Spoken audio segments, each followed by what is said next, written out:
I'd like to introduce our guest speaker, Alan Thompson. The topic is the Australian Parliament and Parliament House, Canberra. Alan's role was in charge of Ancillary Facilities. By way of background, Alan grew up in Rosanna. The family lived in Lower Plenty Road.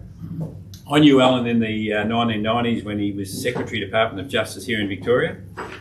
And I'm sure he'd have many stories and experiences about this role too. But today we'll hear from Alan about the Australian Parliament and Parliament House, Canberra. Please welcome Alan Thompson.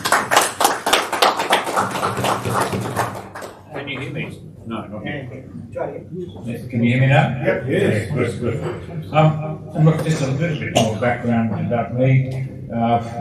Grew up in Rosanna. Can remember riding my bike over the hill to the Heidelberg Mall. This was the flashiest place in Melbourne, an off-road shopping centre. That was about 1957, I think. So it was just amazingly sophisticated to have it this off the main road shopping centre. And I noticed it seems to have done that ever since. I trained as a civil engineer, Melbourne University and Imperial College in London. Worked as an engineer for about the next 15 years, designing hydro schemes for New Guinea and North Wales and so on. And then in the mid-80s, moved into government management roles, initially for the Vic government, and ran 3 departments in a row. It's called the Ministry of Housing and Construction, then the Conservation Department, and then finally the Justice Department here in Victoria.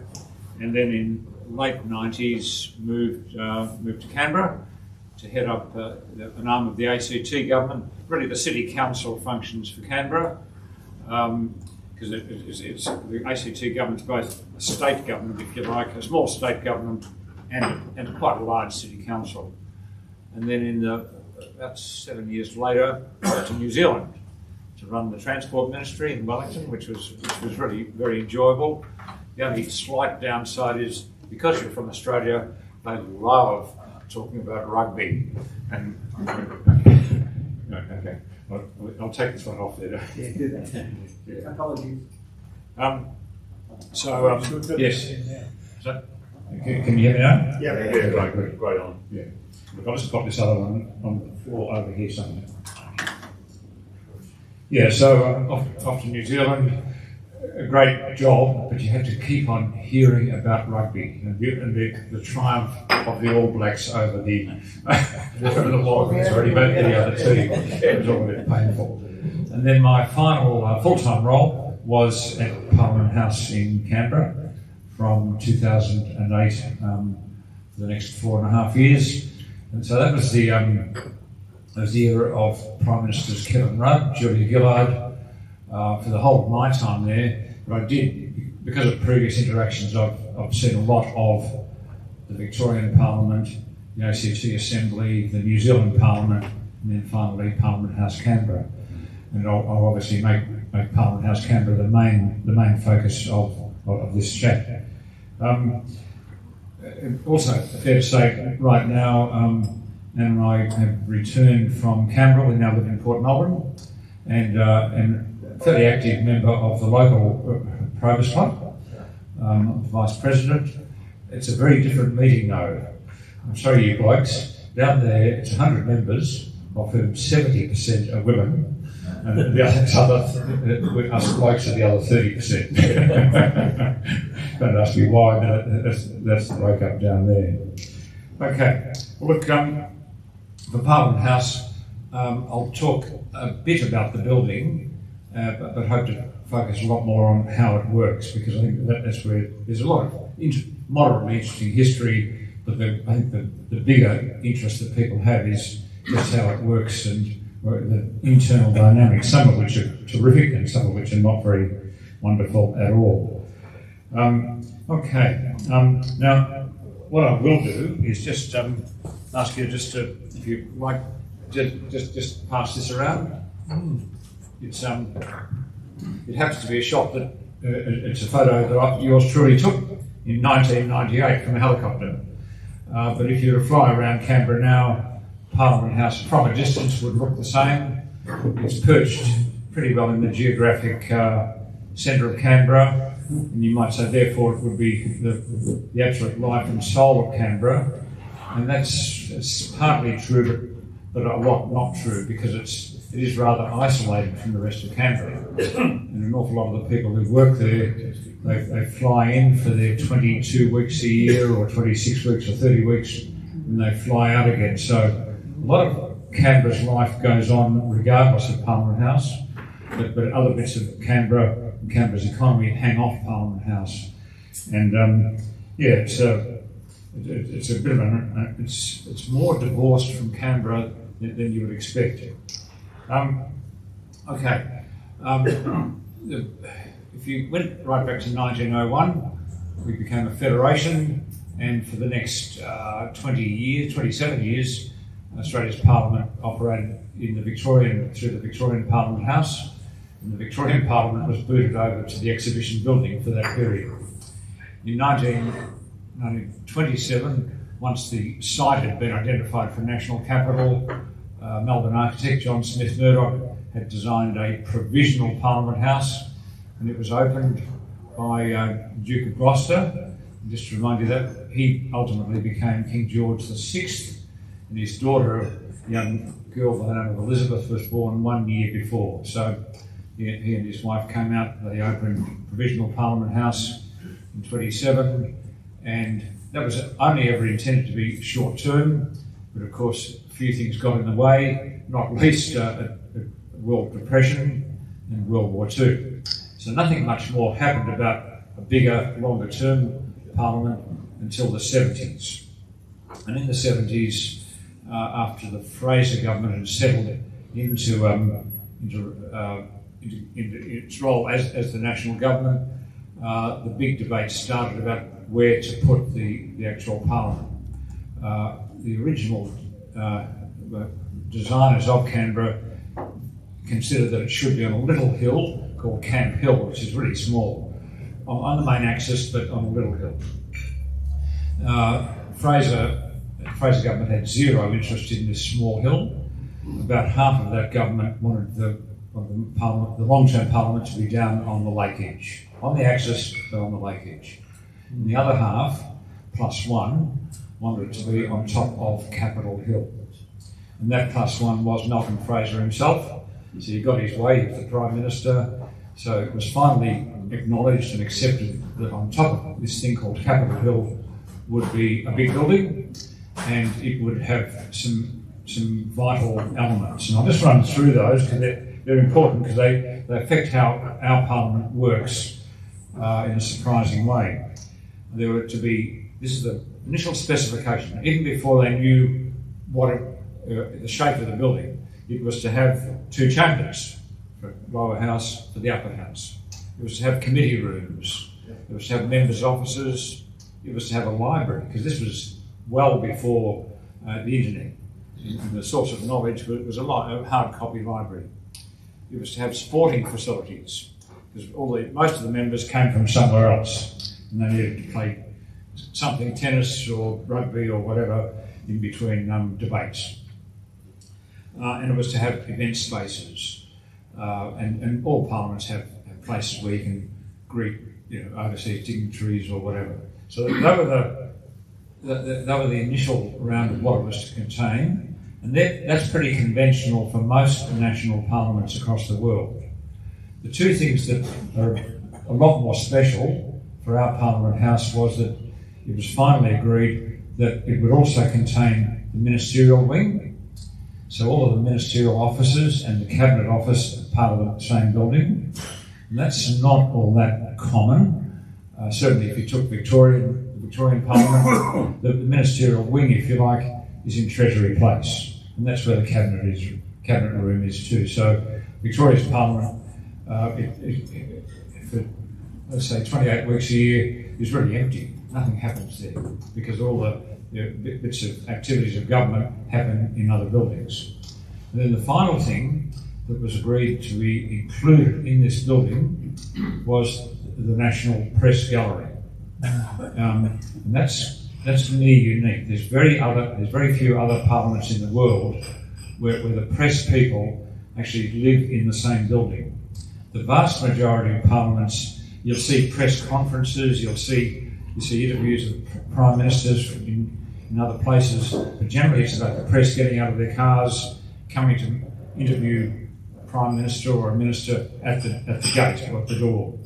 In our case, they're actually in the building, they're in there 24/7. So that, just have that in your mind, that both the Min Wing in the Cabinet Office and the press gallery makes ours very close to unique.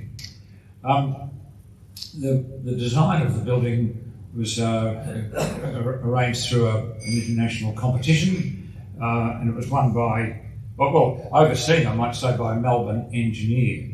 Now, his name was Bernard Cullinan. I don't know whether anybody here might have known him. He or his son Nick. His son Nick Cullinan's about our age. So, I knew him. You Friend of my father's. you knew Bernard or Nick? I knew Bernard. Yeah. And his nephew, by the way, Tony Cullinan, used to live quite close to here. So Bernard Cullinan was appointed to be the chair of what was called the Parliamentary House Construction Authority, and his job was to, if you like, organise a competition and get the thing built and make it buildable, because there'd been an awful hangover from the Opera House fiasco. The Opera House was almost impossible to build, it took too long, it was extraordinarily expensive. So Cullinan's job was to find good architects and then let contracts and get it built, on time, on budget. And the international competition was won by a trio, a guy from America, Harold Mitchell, a guy from Australia, Richard Thorpe. Richard Thorpe's an architect about the age of people here now. He was young at the time, this is 1978. He was an up-and-comer from Sydney. And the third, and most important, was a slightly older guy, Aldo Gergolo, Italian architect who happened to be working in the USA. And when they won the comp, Aldo came out and lived in Canberra from there on, from 1980 onwards. And he lived there till he died only a few years ago. So he oversaw the vast majority of the actual build of Parliament House, and we used him as a consultant right through the following years. As things unfolded, we'd get advice from him about all sorts of things. It'd be fair to say the design that they came up with was unique. All the others were about building a building on top of Capitol Hill. The design we ended up with, courtesy of Mitchell, Gergolo and Thorpe, was to take the top of Capitol Hill off, build the structure, and then rebuild the grass over the top. And this was all about trying to have a recognition that the Parliament was subservient to the people, and this is before terrorism. It was considered that it should be highly appropriate for Australia's citizenry to be able to walk over the top of Parliament House, not have to look up and worship this remote structure. So that was the design. It was pretty buildable.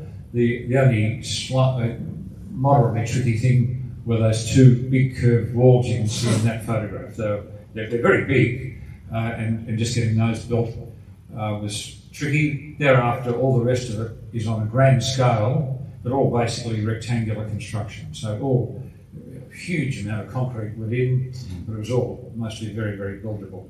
The companies that built it were two names that you might still recall. One was John Holland, a Melbourne company, and the other, also a Melbourne-based company, Lewis Construction, which then became called Concrete Constructions. But they were the two main contractors.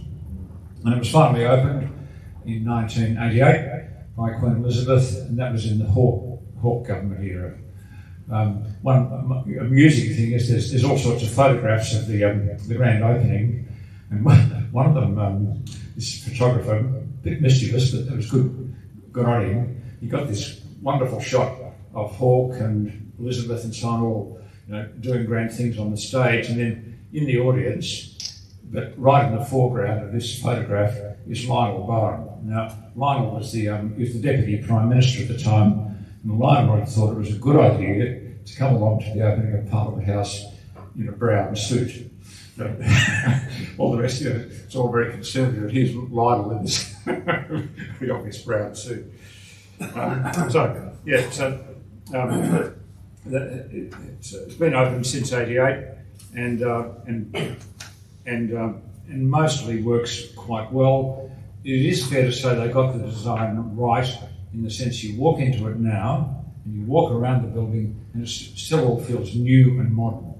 A lot of buildings that were built in 1988 now look tired and old. The Parliament House Canberra has still got quite a vibe of being clean and neat and monumental, but it doesn't. It has not aged the way an awful lot of other 1988 buildings have. The annual rhythm of the building is interesting. This is where we get into how it works. Sittings of the chambers for about 22 weeks a year. There's another about 6 to 8 weeks when there's a lot of committee work in the building. So for that period, you've got lots of MPs coming and going for the 22 weeks plus the 6 to 8 weeks. The other, say, 24 weeks are non-sitting periods. In Victoria, those non-sitting weeks, the Victorian Parliament is empty. Really, it's just very few people in it. In Canberra, that's not the case because the men wing's there, and they're staffed, well, certainly the Prime Minister's office, the Minister for Defence's office, and the Minister for Foreign Affairs and Trade. Those offices are staffed 24/7 because there's things happening overseas all the time, not in our time zone, and you can guarantee right now with all the unfolding stuff around Gaza, all of those offices will be 24/7. And then the other thing that's 24/7 is the press gallery, because the press gallery is not just print journalists, it's radio and it's TV. So you regularly see young big guys carrying a big camera in and out. You'll see all the various radio personalities and TV personalities, the David Spears and so on, coming and going, because that's where their offices are in Canberra. The shape of the offices has changed. The press component has dropped. The print component has dropped off, but the electronic component is big and strong. Okay, now in terms of people, in a non-sitting week, there's about 1,700 people in the building, non-sitting week. In a sitting week, that goes up to about 3,800. Quite a lot of people working in there. And it's a combination of different people. There'll be about 76 senators, 151 MHRs, about 230 politicians. There'll be their advisors and DLOs, probably about 500 of those in the building at any one time. There's the so-called chamber departments who look after the transactions in each place. They're about 200 people each. Then there's the thing I looked after called the Department of Parliamentary Services. That's the tradies who maintain it, the security guards, the catering staff, the IT people, all the garden staff, the Hansard staff who record what's actually happening during debates, project managers, because there's always upgrades happening for all sorts of reasons. And I'll come back to some of those later, but there's always investment in this building. It cost $1 billion back then. To replace it now would be about $5 billion, roughly. And every year there must be at least 100 million of various upgrades, mostly to do with the security, either physical security or IT security. Hacking is a real big problem now. So that is my one. Then there's the external AFP security. My staff were the internal security, unarmed. The AFP external security in my time all carried a piece, generally a big pistol. These days, with terrorism having gone up even more, you will always see young AFP officers carrying machine guns. It's that serious that they're quite aggressively on a patrol around, because that is the threat now to a place like Parliament House, Canberra. The press gallery numbers, about 300 at any one time, about coming and going. There's visitors every day. You get 800,000 visitors a year, so about 2,500 a day. And then finally you get lobbyists. And I couldn't tell you how many lobbyists come and go. There have been various guesses at 500. who come and go. Some of them represent bona fide lobby groups like chambers of manufacturers and so on. Some of them represent individual companies, but they're an ever-present part of Parliament House. Okay. It is a place where you have the normal debates, but it's also a place where you have, I call it high theatre, quite memorable bits of the national, of what's happening in Australia happen in and around the building. Just about 4 from my time. First was the Stolen Generation apology, which Kevin Rudd gave in the Great Hall, and that was quite a very moving event. A bit later that same year was the GFC, the unfolding GFC, and the collapse of Lehman Brothers. Actually, I will say, I think in terms of Kevin Rudd's career, and I think he'd say this himself, the high point of Rudd's career was giving that apology. I think that was Kevin's high point, and it started to go a bit downhill thereafter.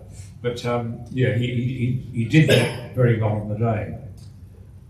With the GFC and Lehman Brothers collapsing, that was it was a question time day, and it was unfolding news, and it was fascinating to see how much Malcolm Turnbull, who was leader of the opposition, knew about it, and he gave a very eloquent explanation about how the world's banking system hung off these big American banks and how serious this was. And again, I'd say that was Malcolm's high point, well and truly above his prime ministership, which wasn't all that glorious, but that was a moment when he held the attention of everybody in the chamber, because he alone understood how the world's financial institutions worked. He was extremely good. Moving on to other high theatre, mid-2010, Kevin Rudd being deposed within his own party. And that was a memorable day. I was wandering around the corridors just packing up to go home when I realised, there's something happening here. This was late afternoon, and it's getting dark, and there were all sorts of ministers scurrying here and there were meetings happening all around the ministerial wing, and it became very clear that a coup was unfolding within the Labor Party. And the next day there was Rudd acknowledging that he'd lost confidence of his own party, many tears in the ministerial courtyard. That was closely followed by the 2010 election, and then there was another round of high theatre because Gillard, as Prime Minister, didn't quite win the election in her own right. She had to depend on crossbenchers. And there was about a month of uncertainty about which crossbenchers would support Labor or would they support the Liberals. There was this big press conference in one of the rooms when the various key players, principally Bob Catter, Tony Windsor and Rob Oakeshott, gave their views about whether they're going to support Labor or the Liberals. And Catter was very simple, he did it very quickly. Tony Windsor was quick, Catter said he'd support Liberals. Tony Windsor said he'd support Labor quickly, and then Rob Oakeshott, independent member from the north coast of New South Wales, took 45 minutes. It's boring as buggery. Finally said, and I'm going to support Labor. So then that gave Gillard the authority to then govern, but it was a pretty shaky, she was a very effective Prime Minister, given that she really had no majority in her own right. She had to govern by cooperation, and she was very effective at that, but it was always unstable because of being so dependent on the Greens and dependent on these independents. And the final big thing in my time were visits to the building by the Queen and a little bit later President Obama. You don't often get either of them, either reigning monarchs or POTUSes come to the building, and both of them were memorable for all sorts of reasons. In the case of the Queen, she was not young by then. We were getting ready for her, and it was both her and Duke were there. And, I was down at the staff cafe one day while we were getting ready. These two young people just along from me, it's a cafeteria. You hear them say, who's the oldie who's coming? And then one next to us said, you know, it's Harry's grandma. Different generation, you know, a whole different view of the world. And Obama, of course, he arrived and they did what POTUSes always do, and that is you never ever know quite when they're going to be here or there. Their security guard might tell you that he's going to come in by the front entrance, but in fact they come in from another entrance. This is all about security and keeping the enemy, whoever the enemy are, offside. So at least once he came into the building through the goods loading dock. And this was all about keeping the evildoers at bay. Just bear with me while I turn over a couple of pages. Okay, a bit about the people in the building. No, just before I do that, I'll talk a bit about my time there. I was specifically employed because I was a civil engineer, or because I was an engineer. I didn't need to be a civil engineer. There was a huge backlog of unstarted and unfinished projects around the building.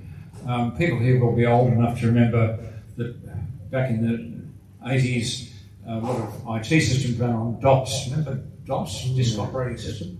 Well, I can tell you, by 2009, a lot of Parliament House's systems still operated on DOS, which was it faded from the world's view, except in Parliament House. And so we had a big spend just to move our systems into the modern technology out of this 1980s technology. We had a whole heap of physical security upgrades to do.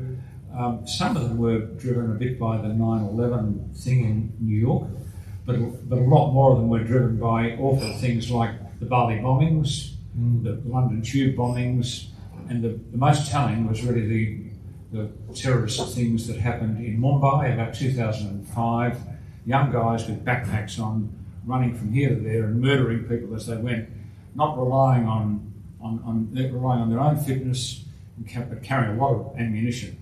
And just to try and proof your building against that sort of thing meant we had to harden up a lot of the entrances, move from simple boom gates you might see at Northland to allow cars to and fro from the car parks to crash-proof gates, which are big and bulky and each one costing well north of $1 million. And there's 6 car parks, just like that. You just had to put those sort of things in. So that was a lot of my time in the building.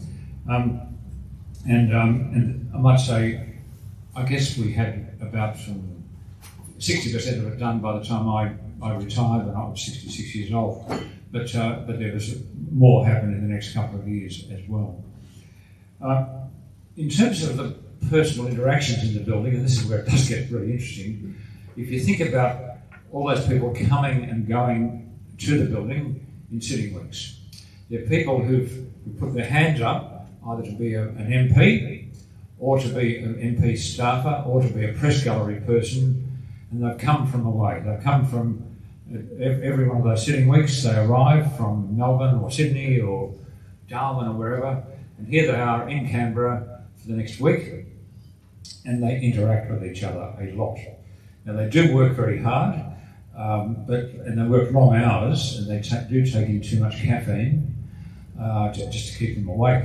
But they also do take in too much alcohol, and essentially, for quite a lot of them, it'd be fair to say they have a Canberra life that's a bit separate from their life back in suburban Melbourne or wherever. So there's an awful lot of personal interactions, which the husband or wife back in Melbourne might not know about, and is a bit surprised about. Most of that's not as confronting as this recent set of controversies around Lehrman and Higgins, but it is a reality that these people, in Canberra for maybe 30 weeks a year, away from home, they have their own life, take on too much booze, so there's all sorts of relationships develop. If you went back in history, I'll just mention one because it's way well and truly dead. But for example, and this is early in the life of Canberra, Prime Minister Ben Chifley, he was Labor Prime Minister from 1945 through to 49. Ben, he had a close connection with Phyllis Donnelly. Now, Phyllis was his personal assistant, but it did just happen that Phyllis lived in the next room to Ben in the Currajong Hotel as well. And the press cooperated with that. They never really raised anything about that, but it was a reality that's the way it worked. And Mrs. Chifley, she just lived at home in Bathurst, and she either decided not to say anything, or she just, but that's the way it worked. And you've got it over the years since then. There's a whole lot of, I'm not saying it's prime ministers, but there's a whole lot of that sort of stuff that's happening. So you wonder what could go wrong. And quite a lot can. Yeah. Just a bit about the future of Parliament.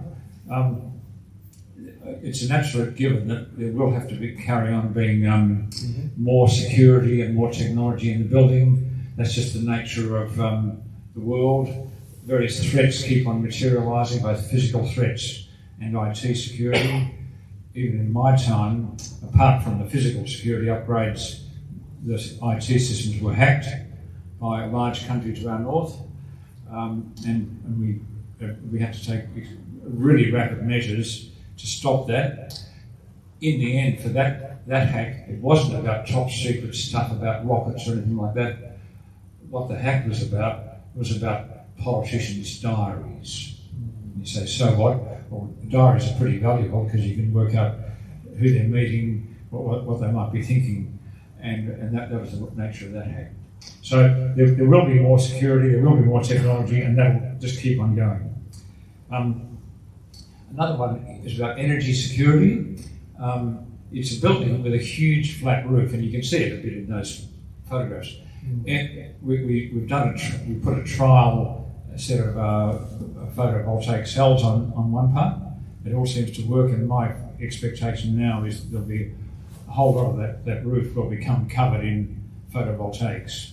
It'll give a lot better security, so I think that's very likely. Will there be more members and senators? There's various pushes, but I'd just say maybe. The real catch about the Australian Parliament is something in the Constitution which says that there needs to be a certain number of senators. You can change that, but if you change that, or if you change the number of MHRs, that's the lower house members, you've got to also increase the number of senators. And the nature of our voting system means that opens the door for more and more minor parties getting into the Senate. And it'd be fair to say both major parties, Labor and Liberal, are not very keen on having more minor parties. So it's not clear to me whether it ever will grow. Aldo Jurgela has mapped out options for growing the number of officers and all of that, and both chambers can easily handle more members, but it's not clear to me that there will actually be an increase in numbers. The US, by the way, basically hasn't changed. It's got 100 senators, 2 for each state, and then it's got 450 roughly members of Congress, and that hasn't changed for only 200 years. The way they manage it is that as the population grows, they allocate more support staff into the offices of each senator and each congressman. So a congressman over in the US might have 25 staff.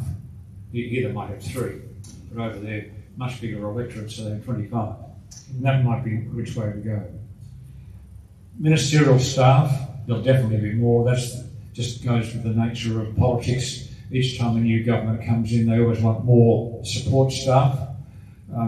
You've seen that in one sense in Victoria. Most recently, Premier Andrews upped the number in his personal office from about 40 up to over 100. And I think that compares with the PMO, the Prime Minister's office only has 50. But I think there'll be a temptation from various politicians to go up and up. Better behaviour amongst them, with all the scandals and so on, maybe it'll improve. There's a better system for giving somewhere for the support staff to go and complain to if they're badly treated by a minister. But whether that's durable, I don't know.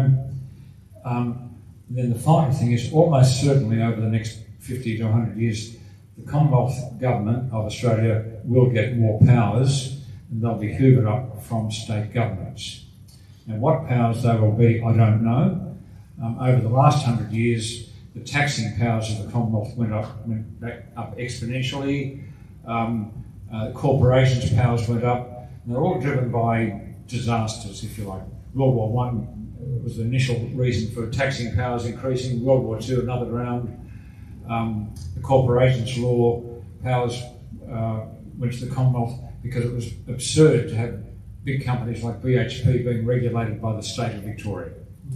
It needed a national regulator. So I think those sort of things will happen. But that's where I'm going to end my chat. I hope I haven't babbled on too long. Very happy to take some questions. Alan, can I ask you a question? Yeah. Just looking at this map here, Yeah. this photo, Yeah. this photo here, I've always wondered about the spire, whether that has any functionality at all, or is that just aesthetics? It's pure aesthetics. It's where the flag flies.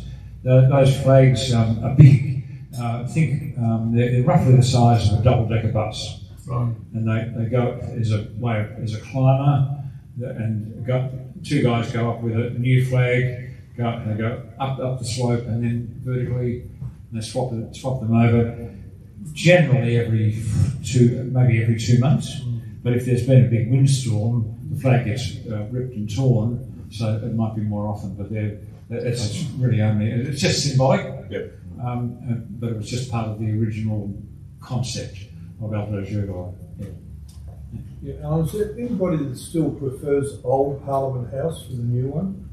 And people who still, worked in it from that in the current era? There's nobody.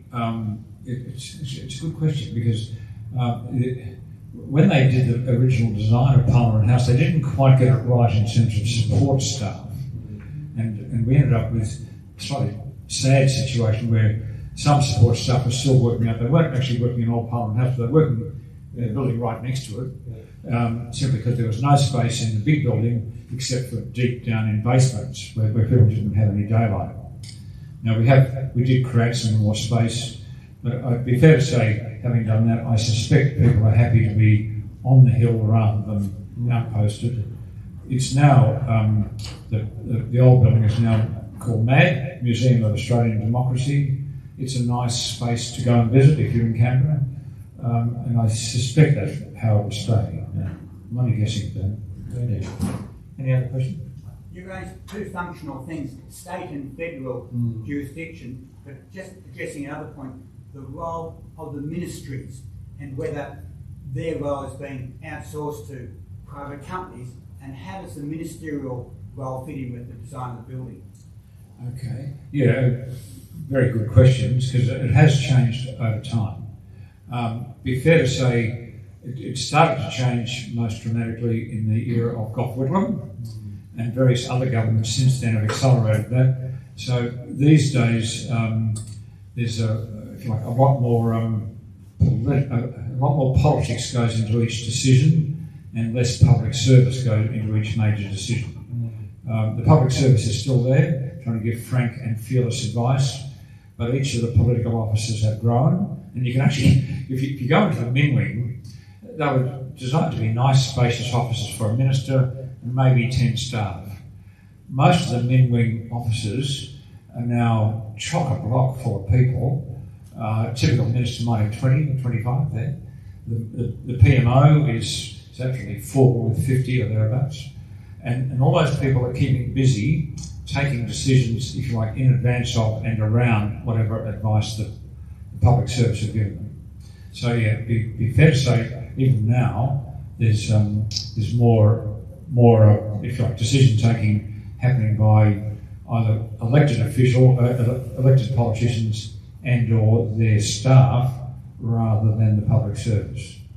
And look, that's in one sense that's good because certainly the politicians are more accountable to Australians across the whole country, and some of the public servants are Canberra based and have never lived any other life.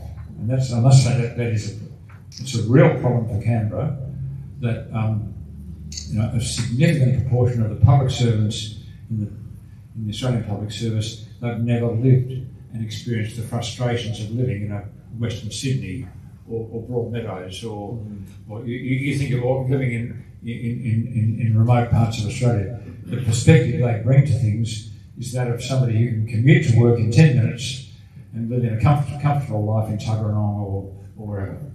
And so to that extent, I think it's healthy. What's not healthy is that some of the decisions are now highly political and tactical and have little regard for the long-term well-being of Australia. Yeah. I don't have a good answer to that. Okay. Yeah. Alan, you were a reformer in Victoria and obviously a reformer in Canberra in upgrading the technology and increasing security. Any change agent that sounds simple, but no one wants to change. What's your secret to success? Well, the most success, you can make change when it's clear there's an external enemy or an external problem. Okay, and so I'll actually jump back into Victoria. The Victorian government, I became a department head under John Cain and then Joan Kerner. When Jeffrey came to power, at that stage our credit rating was trashed, and so it was costing Victorian government a lot of extra dollars just to borrow money, and every month we were borrowing more and more of it. Now that created an external environment where it became clear that we had to save money, we had to cut costs. Now once that's accepted as that's the imperative, then a whole lot of the things you do from there on become much easier. But if you don't have that external imperative, if people think, take money, you can just keep on borrowing with no consequences, then politicians will do that, and change is almost impossible. In Canberra, with the DPS, where I was for those 4 years, there had been a big problem with my predecessor. She was a lovely person and she's very hard working, but she was painfully shy. And so something I did was just spend a lot of my time walking around the building, talking to people, security guards, gardeners, and so on, just to create a culture where there's more communication and people could feel part of one team. So they're the sort of things you do. And I might say that allowed us to then, we actually had some really good ideas come out of that. Like the gardeners had this really good brainwave about moving away from the really lush green grass that was built into the building originally to go to couch grass. And couch grass, it does go a bit brown in Canberra's winter, but it doesn't die, and importantly it only uses a bit less than half the water of Kentucky grass. And Canberra has droughts all the time. And so that came up as a brainwave of the gardeners. So if you can get them thinking positively, there you go. You've got to change. So but having that external imperative was it's accepted that there is something that's got to change. That then becomes the starting point. Oh, another one, of course. Yeah, the hack of the IT systems.